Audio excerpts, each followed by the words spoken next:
Hello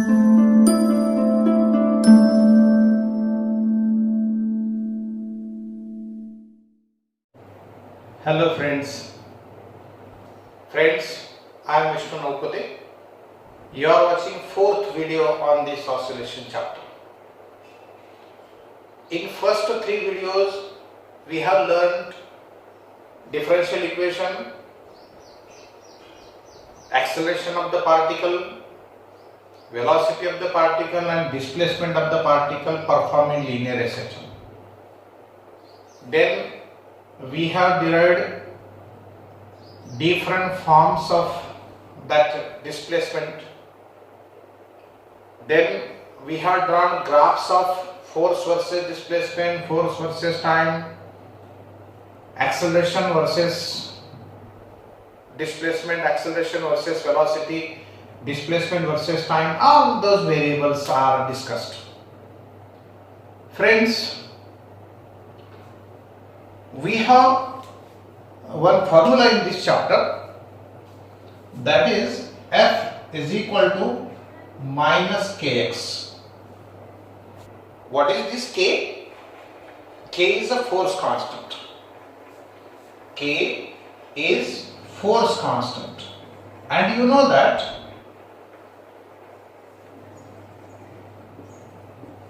this force constant depends upon the property of the spring, depends upon the material of the spring. So we have defined that force required to produce unit displacement, that is called as a force constant. Is this so?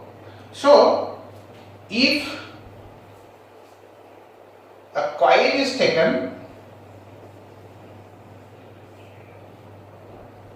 let its length is L and its force constant is K. If we cut this spring into n parts, what did we do? If we do cut this spring into n equal parts, then force constant of individual part is equal to Nk. Force constant of individual part is equal to Nk. It means that we have to remember that force constant is inversely proportional to length. Force constant is inversely proportional to length. If it is so, then we will say KL will be constant. K1 L1 is equal to K2 L2. If initial constant is K, initial length is L, K2 that we want to find out, L is one part of that total length, then this LL cancelled and this K2 becomes N times K. We have to remember this concept. Force constant is inversely proportional to the length of the spring. So questions are usually asked if a coil is cut into two pieces, then what will be the period of SHM of one coil, or period of SHM using one coil, because we know that omega square is equal to K by M. From this we obtain 2 pi by capital T is equal to root of K by M, and that is why capital T is equal to 2 pi root of this M numerator पे जाएगा और K denominator में. This is how period inversely proportional to square root of K. Period depends upon the property of the spring or force constant, and this is what, for same mass, period is inversely proportional to force constant. So see, अगर हम लोग coils जिनके force constant K1 and K2 है, we are obtaining basic formulae. We have two coils. Their force constant are of K1 and K2. Their force constant are K1 and K2. Now they are connected in series. Series समझते हैं ना? एक दूसरे को अगर join करते इस ढंग से तो इसे series connection कहते हैं. So here series में कनेक्ट करें, मानो ये हमने इधर रिजिड सपोर्ट लगा दिया एंड यहां पर कोई मास है, अगर ये हॉरिजॉन्टल स्मूथ टेबल पे रख दिया and now displaced from this, तो जब अगर ये मास इधर चले जाएगा, मानो डिस्प्लेसमेंट x होगा, तो क्या x ये अकेले के पहले कॉइल का या अकेले सेकंड कॉइल का होगा? elongation will be only due to first coil or only due to second coil or due to both coils? That elongation will be, displacement will be because of expansion or elongation of both the springs, and therefore we will say कि ये elongation मानो इसके कारण हुआ होगा x1, इसके कारण हुआ होगा x2, तो टोटल जो हुआ वो हुआ है x1 plus x2. Now we have formula that x, we have F is equal to minus kx. For only magnitude we will consider kx. Now we will put x1 and x2 from this formula, so we'll get F upon k net force, वो जो force हम लगाएंगे उतना k, मानो combination का force constant k, इसका अकेले की बात होती तो फोर्स तो वही है, फोर्स सीरीज में फोर्स वही रहता, and therefore F this is upon K1 plus F upon इसका फॉर्मूला अगर अप्लाई करें तो this will be K2. Now this F be cancelled out and we get K in series is equal to 1 upon K1 plus 1 upon K2. Or if you want to write down this in this form, then we shall write it as K1 K2 by K1 plus K2. See, such formula you may have learned in the high school for the resistances in parallel. 1 upon Rp is equal to 1 upon R1 plus 1 upon R2. But here inversely proportional के कारण मेरे पास formula ऐसा है, ध्यान रखना है. अब ये क्यों ध्यान रखना है, कैसे, तो अपन एप्लीकेशन करेंगे immediate, wait for while. Now if two coils are connected in parallel, मैं यहां इस केस में हॉरिजॉन्टल लगा दिया, जरूरी नहीं कि हॉरिजॉन्टल ही हो, मैं पर्पसफुली अभी इन्हें वर्टिकल लगा देता. Let this is one coil, let this is another coil, force constant of the first one is K1, force constant of other is K2, and now the load mass M is attached. तो ये जो मास का wait है, मतलब force है, वो force क्या इस अकेले K1 पे या अकेले K2 पे या दोनों पे या दोनों पे भी नहीं है. हाँ, वो तो बात तो सिंपल है.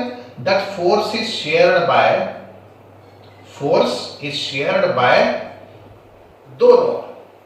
दोनों ने शेयर किया. इस पे कुछ फोर्स गया होगा F1, इन्हें कुछ शेयर किया होगा मानो F2, तो हमने लिख दिया रहे. हाँ, चलो अब ये फॉर्मूला अप्लाई करेंगे. F is equal to KX वाला. लेट ये कॉम्बिनेशन, ये दोनों मिलके, ये दोनों के बदले एक ही कॉइल हो, इमेजिनरी कॉइल है, कि जिसका K फोर्स कांस्टेंट है, तो मेरा F क्या होगा, फोर्स कांस्टेंट K, और इलॉन्गेशन जो कुछ हुआ होगा मानो x. पर अगर इलॉन्गेशन इसका x है तो इसका कितना हुआ होगा, इसका कितना हुआ होगा, दोनों का सेम, क्योंकि ये तो इक्विलिब्रियम कंडीशन में, ये ऐसे टेढ़ी मेढ़ी नहीं होने वाली, ये नीचे चले जाएगा, ये कॉइल टूट के ऊपर ही रह जाएंगे, ऐसा नहीं, दोनों भी सेम इलोंगेट होंगे and that is why I am writing K1x and K2x. That is why x cancelled out and we get in parallel connection. These are in connected parallel. So Kp is equal to K1 plus K2. Do you understood? Series में formula देखो, parallel में formula देखो। अब ये फॉर्मूले का application करना है। A coil of force constant K, a coil of force constant K is used to perform linear SHM and gives a period capital T. What? Period of linear SHM is capital T with a coil K. If coil is cut into two equal parts, then what will be the period of oscillation with one of the parts? दो parts कर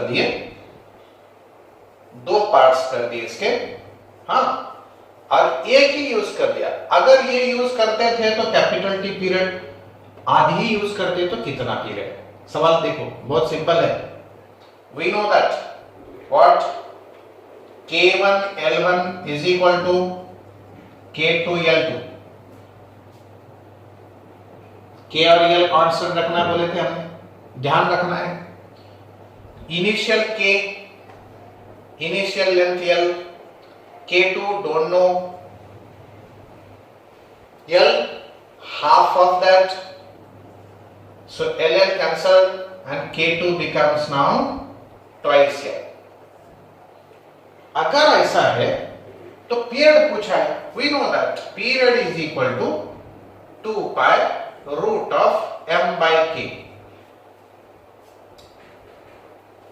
inversely proportional है, इसलिए final period second case का period पहले case से compare करेंगे तो ये मास और ये तो लिखेंगे ही नहीं, हम लोग लिखेंगे root of k1 by k2। C k1 तो k है, k2 कितना आया? K2 आया, सॉरी यहां पर मैंने K लिखना चाहिए था, 2K आया। सो 2K, this K cancelled and this is what 1 by root 2। So what is period? Period second case में पीरियड आएगा, ये सेकंड केस के पीरियड ये T divided by root 2। Do you understood? देखो ये period of oscillation inversely proportional to K. So T2 upon T1 is K1 upon K2 in the root. K1 is K, K2 is 2K, KK cancelled 1 by root 2. Therefore T2 is equal to T upon root 2. अब और standard अगर बढ़ा दिए, सवाल का standard बढ़ा दिए तो क्या करते देखो। See what is said? If a coil of force constant K is used for linear SHM with a mass m, so that period of oscillation is capital T. Period of oscillation is capital T with a coil of force constant K. Now the coil is cut into two equal pieces and connected in parallel. What will be the new period of oscillation? Pause the video and do your calculation. Now see, here K dash is equal to a new K of one piece is equal to 2K. That you know now. Now K in parallel is equal to K1 plus K2 and hence this K is 2K, this K2 equal है इसलिए फिर से 2K and this becomes 4K. Now period in parallel connection upon T1 original is equal to root of K1 upon K parallel. अब K1 कितना है? K1 तो K है, Kp कितना है? 4K है, that we have written. And now this Kk cancelled and 1 by root of 4 is 1 by 2. Therefore, second period in parallel combination is equal to capital T by 2. This is how you will solve problems. और अब standard बढ़ा देंगे हम ये K के बारे में. Okay? See, if T is the period of oscillation of a mass m suspended by a coil. What? T is the period of linear SHM of a mass suspended to the coil. कुछ देगा नहीं, force constant देंगे नहीं देंगे वो उनका, दिया तो भी चलेगा नहीं दिया तो भी चलेगा. अब said that if that coil is cut into two pieces such that length ratio of those pieces is 2:3. Length ratio means coil is cut into two parts whose lengths are in the ratio 2:3. What will be the period of oscillation by using shorter coil? छोटी coil अगर ली तो period of oscillation कितना होगा सवाल है. अब देखो दोस्तों, हमें चाहिए L1 चाहिए, तो L1 ये मैं ऐसा लिख सकता, L1 upon L2 is equal to 2/3. So have I thus L1 upon L1 plus L2 is equal to 2 upon 2 plus 3. This is what 2/5. Okay, so L1 is equal to shorter part is equal to ये total length मैं इधर लेकर जा रहा हूं, चलेगा नहीं तो रहने दो, ऐसा कोई प्रॉब्लम नहीं. L1 upon total length is equal to 2/5. एक काम हो, अब हमें निकालना है new K of shorter pendulum, sorry shorter coil. So K of shorter into L shorter is equal to original K, original length.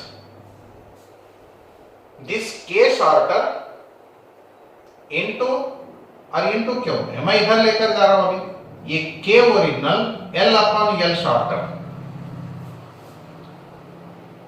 L1 upon L total length, अब ये उल्टा वहां पे आया है, capital original length upon L shorter. ये कितना, यहाँ पे 2/5, इधर कितना होगा, इधर होगा 5/2.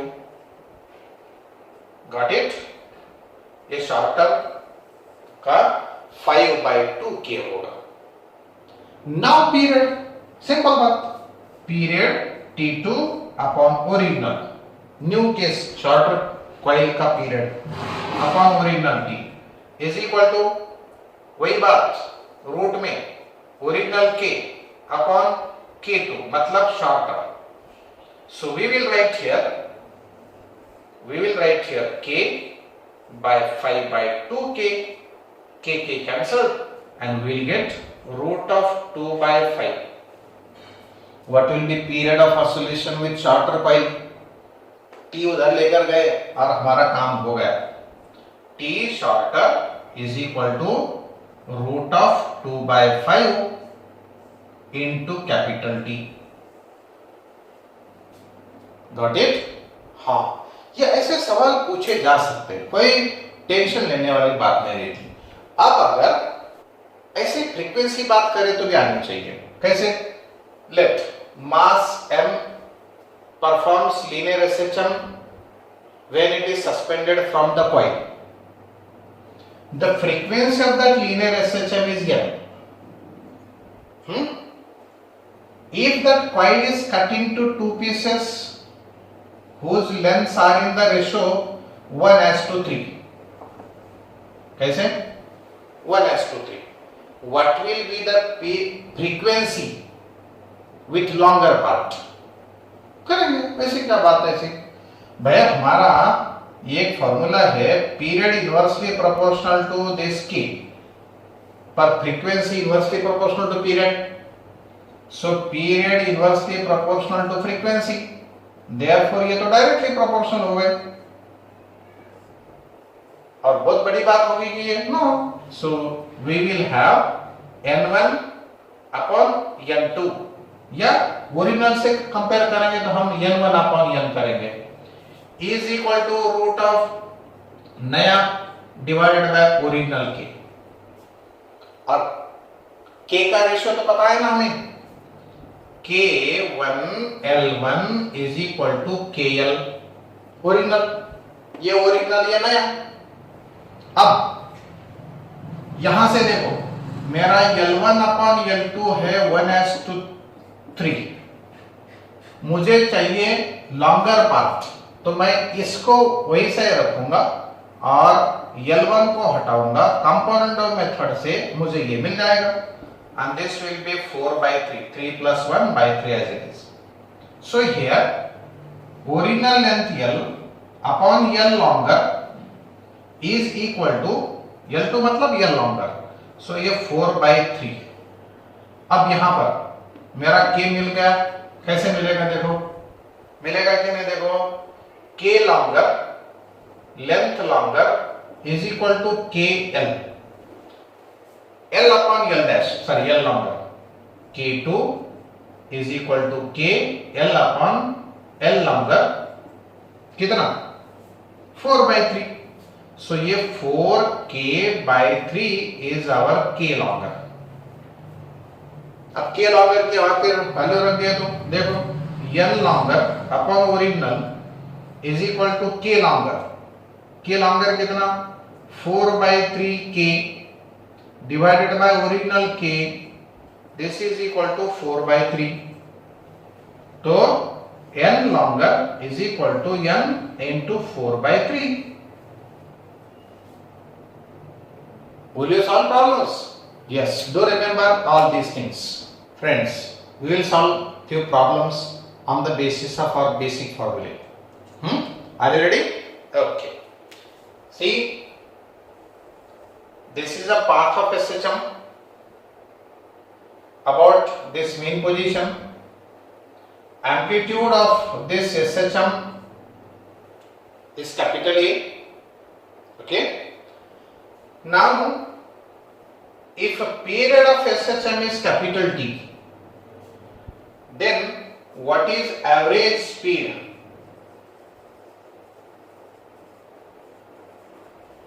Average speed over a period.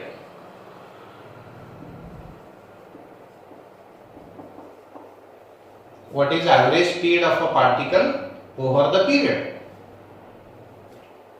Video pause करना, मतलब यहां से चलेगा पार्टिकल, यहां आया, फिर यहां आया, फिर यहां आया, फिर यहां आया, अब एवरेज स्पीड कितनी?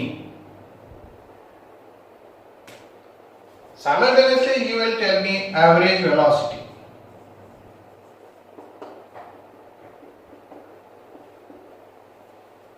वीडियो पॉज करो, उसका आंसर दे दो। दोस्तों एवरेज वेलोसिटी तो 0 है, क्योंकि एवरेज वेलोसिटी है total distance displacement, total displacement upon total time.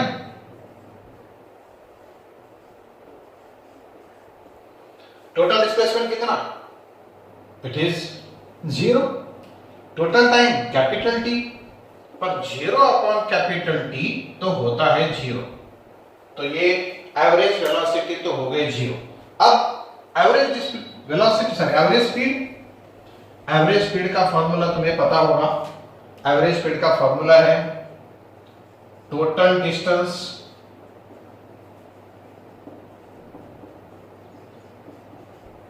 Divided by total time.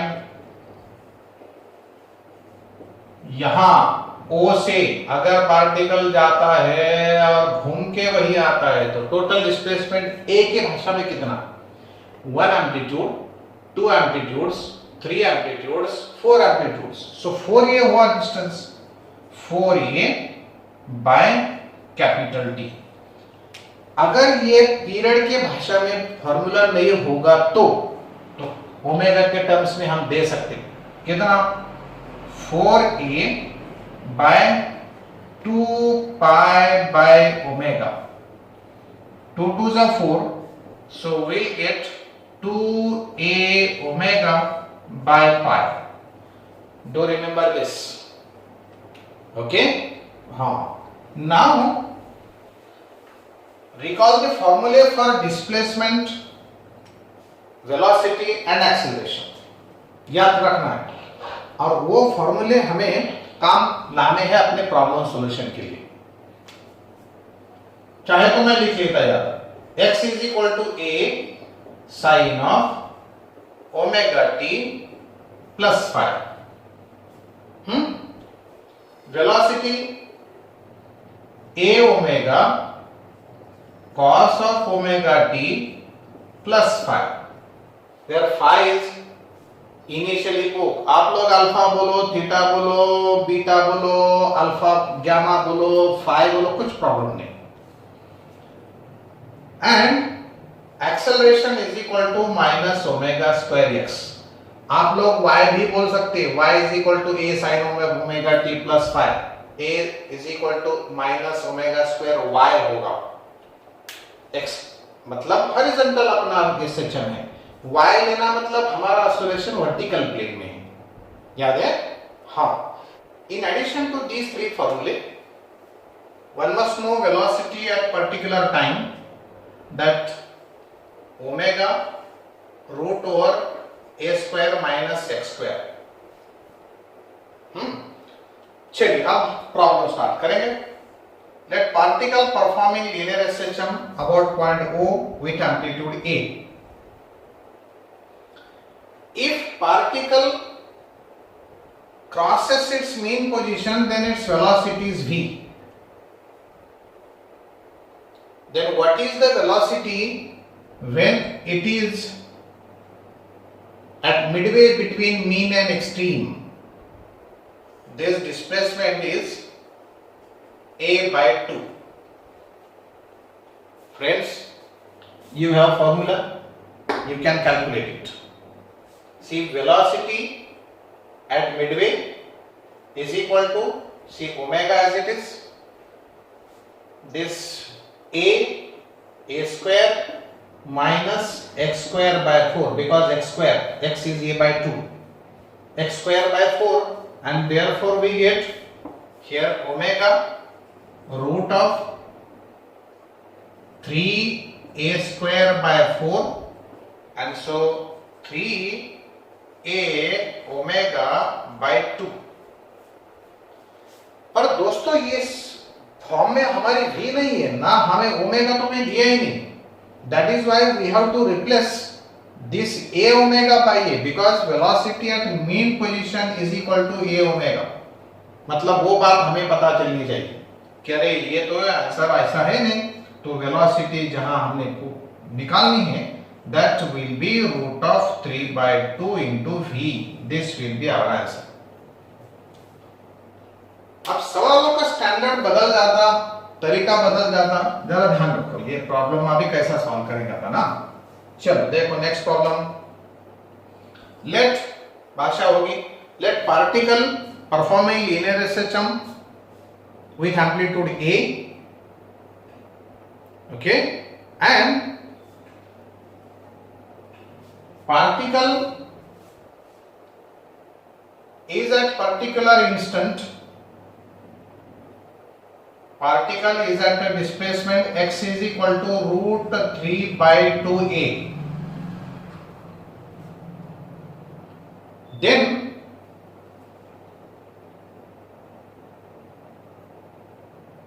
what will be the velocity at that point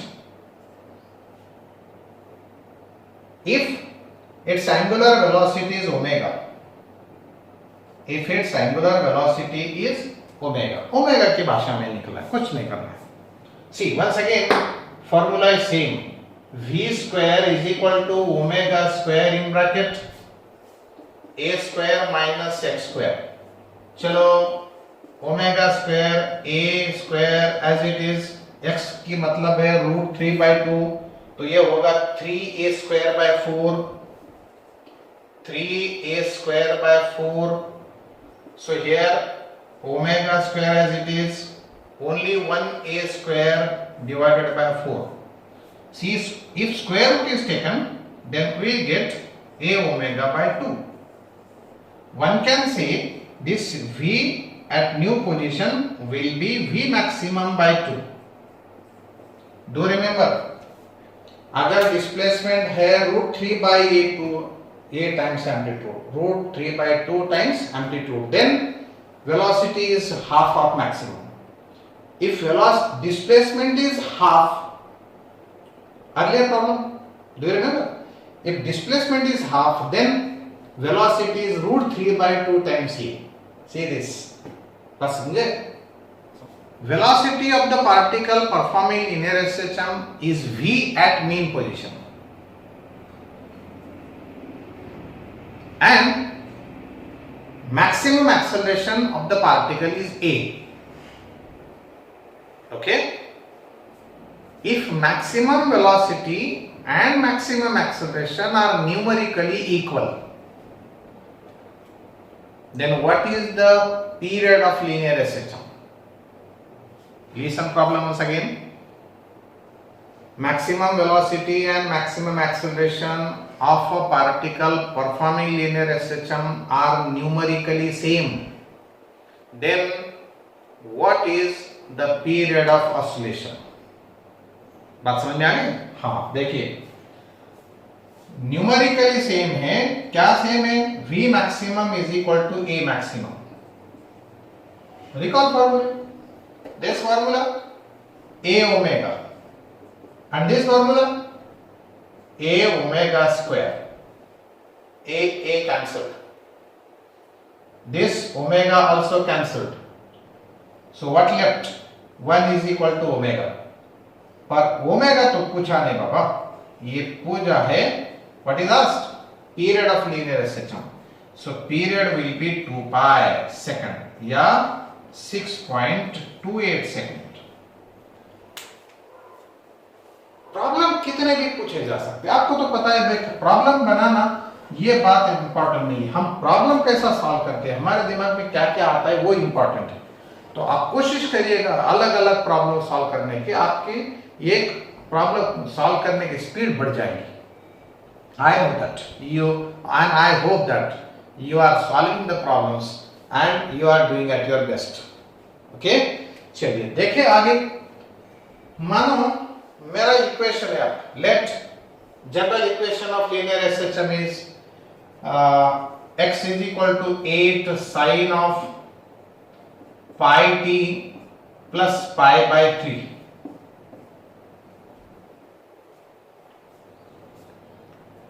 This is what general equation. So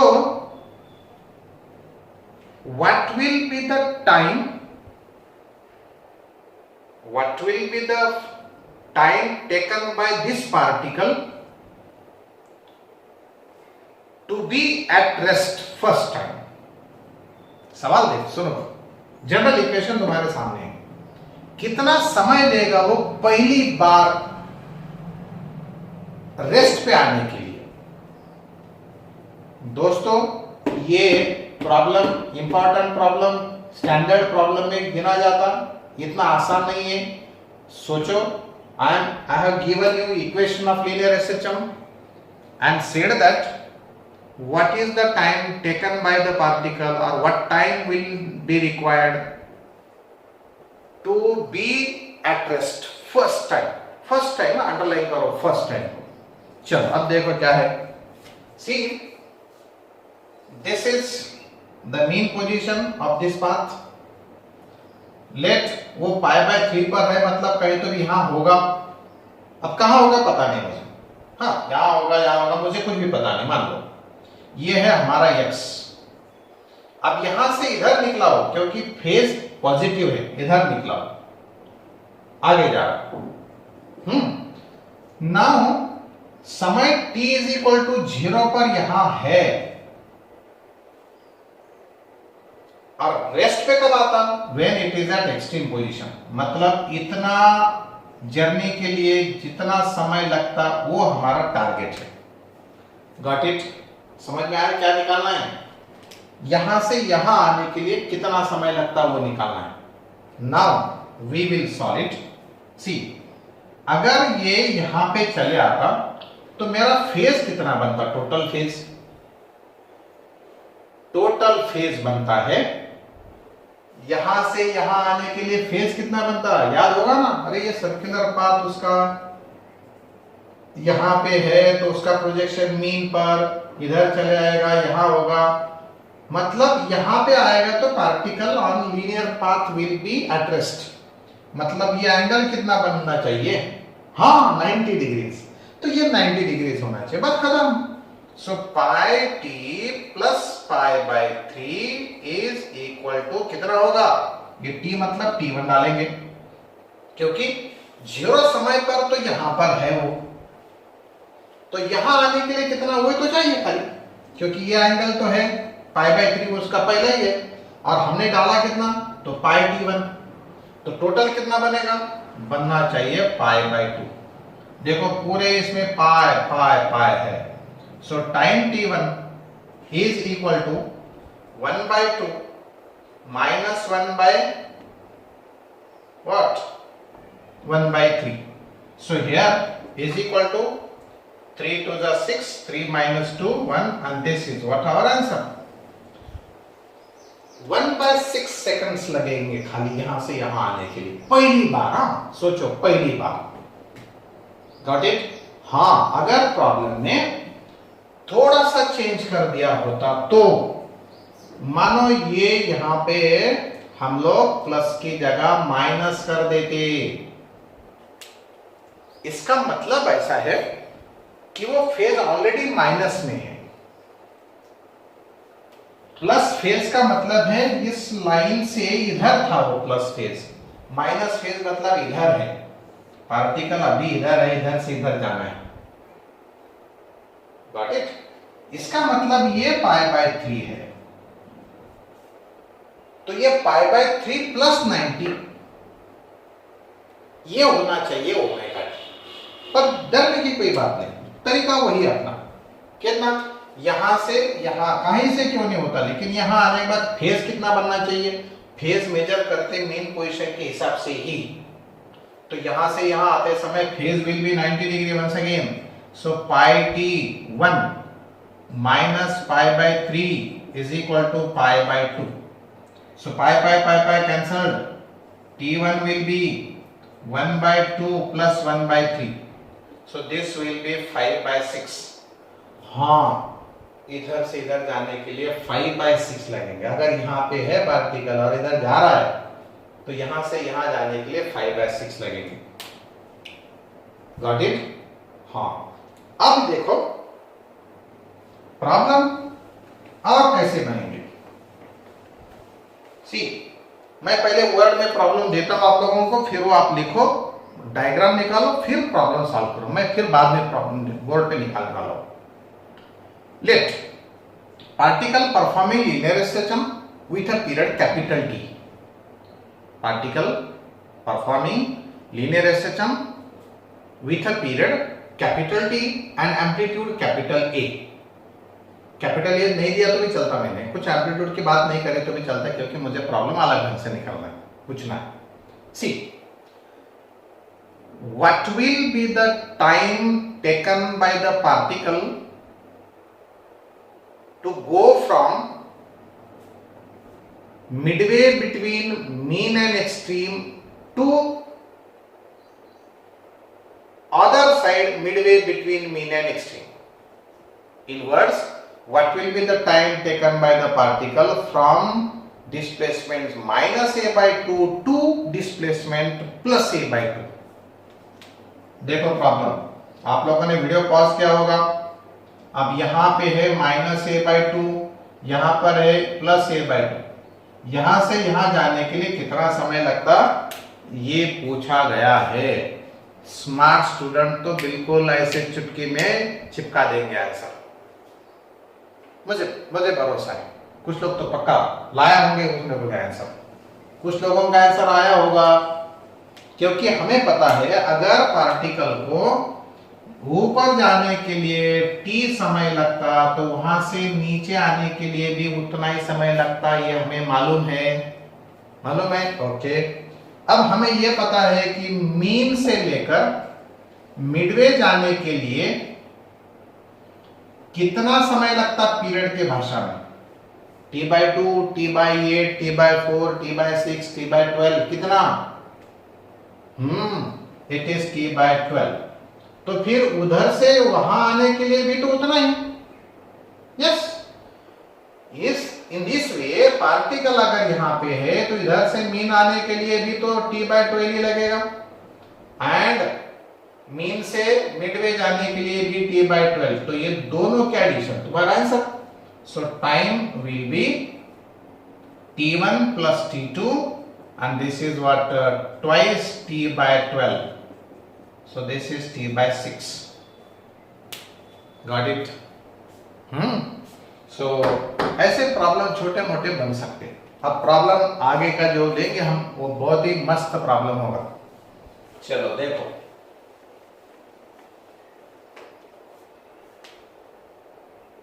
particle performing linear SHM, its velocity is v at its mean position, then what will be the velocity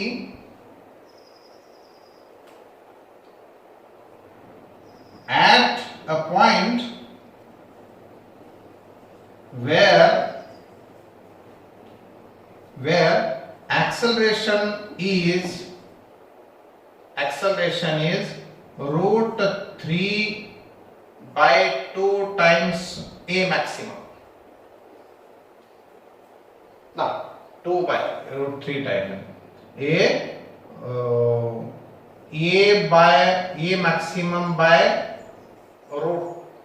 half ही लेंगे, simple problem करेंगे। चलो, acceleration is half of the maximum acceleration.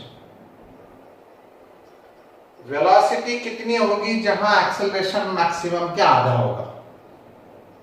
Acceleration maximum कितना रहता, acceleration maximum होता है a omega square, and displacement x पर कितना, x omega square.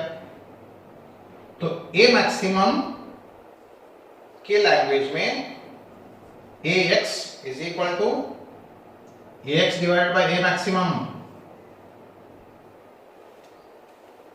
ax divided by a maximum is equal to क्या होगा, x बाय e।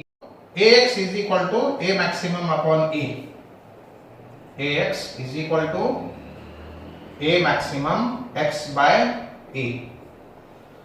अब displacement तो पक्का यार समझ में आ गया है। डिस्प्लेसमेंट कितना है, a मैक्सिमम सॉरी ax कितना है, a मैक्सिमम से आधा, a maximum into x by e cut गया, x is equal to a by 2 आया, x is equal to what, a by 2। बस वेलोसिटी का फॉर्मूला याद है, velocity is equal to what, formula omega root of a square minus x square. This a omega कहां पर, x पर, this omega root of a square minus x कितना, a by 2। तो ये होगा a स्क्वायर बाय 4, डिफरेंस कितना, root of 3/2 a omega, पर ये तो है v। भाषा बदल गई, आंसर कई बार ऐसे ही आ सकते। अब देखो next problem. General formula for displacement of a particle is 8 sin of pi by 2 t plus pi by 6.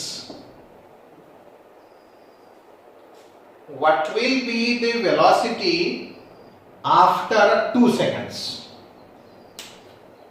क्या है? This is general formula. What will be velocity of a particle after 2 seconds? क्या करेंगे आप? दो तरीके ही जाने के. कौन से?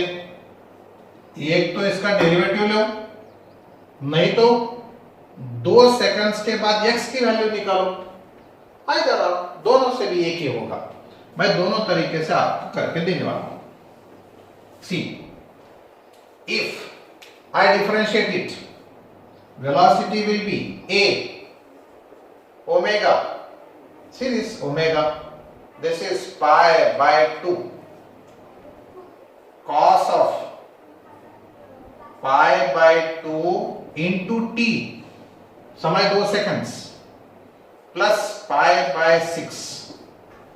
See here, this is 4 pi cos of this cancel. Cos of pi plus pi by 6 is minus cos pi by 6. Minus cos pi by 6. इसका एक्सपेंशन मैंने पिछले वीडियो में निकाल के दिया था, आप लोगों ने याद रखना चाहिए.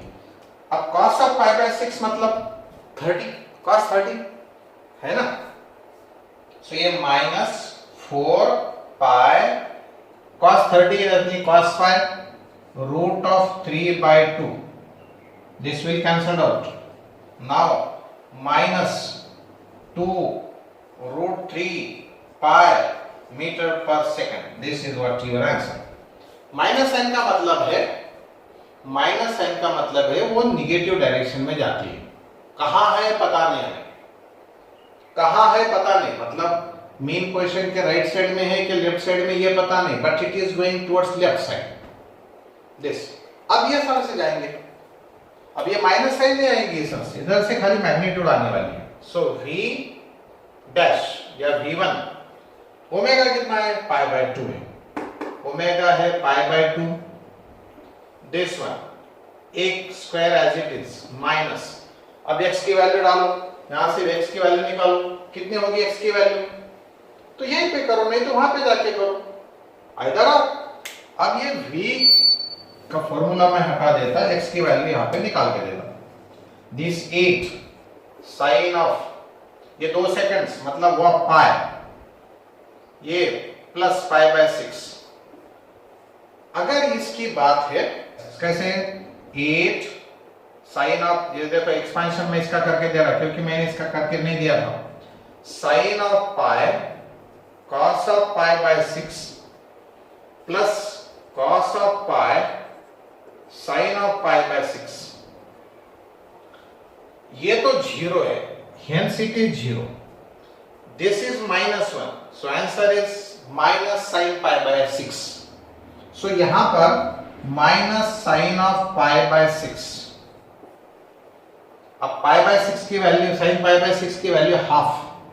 So here this is what 4. ये half, ये वैल्यू minus 4.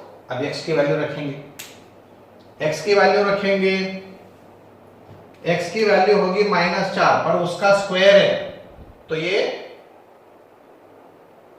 4 का स्क्वायर 16 ही होगा. और एम्पलीट्यूड कितनी है? एम्पलीट्यूड 8 है, तो I should write here 8 square. So pi by 2 root over 64 minus 16. So this is equal to what? Pi by 2 as it is.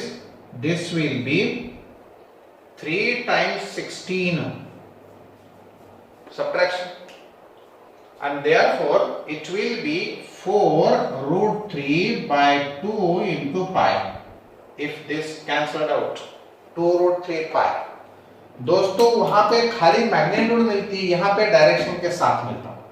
अगर वहां पे प्लस माइनस दोनों भी है तो तुम लोगों को इस फॉर्मूले से जाने की अलाउ नहीं होगी, इधर से जाना पड़ेगा.